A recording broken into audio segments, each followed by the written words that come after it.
والله يعني طيب، الانترنت بالنسبه لي حاجه طيبه. بدخل كده ابص من البلكونه اشوف ايه اللي معمول واخرج جري يا دوب. ادخل على الفيسبوك شويه، ادخل على المواقع بقى اللي هي ممكن الاقي فيها معلومه انا مش عارفها بتاع. انما الاساسي عندي بقى الصور. من هواة السيلفي، جايب عصايه بلاستيك كده بصور سيلفي وانزل على الفيسبوك دايما. السيلفي. حياتي انا اتعملت فيلم هسميها طرف تالت.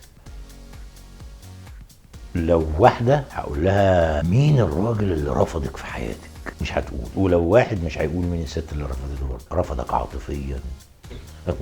وانا مش شاطر قوي في النكت، بس انا هقول نكته يمكن قديمه شويه. في راجل محترم كده وراجل طيب، مراته تعبت فدخلت تعمل مستشفى، فهو واقف بره قلقان جدا. الدكتور اتاخر شويه، الدكتور خرج من العمليات راح له جري له: دكتور ايه الاخبار؟ قال له: الحمد لله، بس انا عندي خبر للاسف، يعني مدام حصل لها شك في المخ واحنا بنشتغل في العمليه، معلش هي هتعيشهم طول عمرها مشلوله، وانت هتوكلها وتشربها وتخرجها وتدخلها يعني.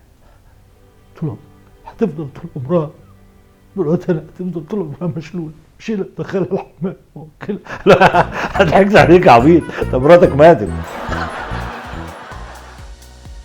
عبيط ده. راس السنه ايه ونيله ايه؟ انتوا داريين بالناس.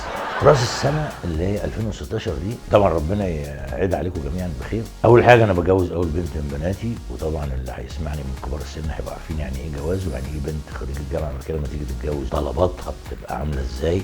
مش زينا بتوع الحكومه، تعليم الحكومه دول طلباتنا على قدنا. بالاضافه ان انا بجهز بيت لمراتي ولولادي، فمطلوب مني اشياء رهيبه في 2016. يا رب يطلعنا من 2016 دي على خير.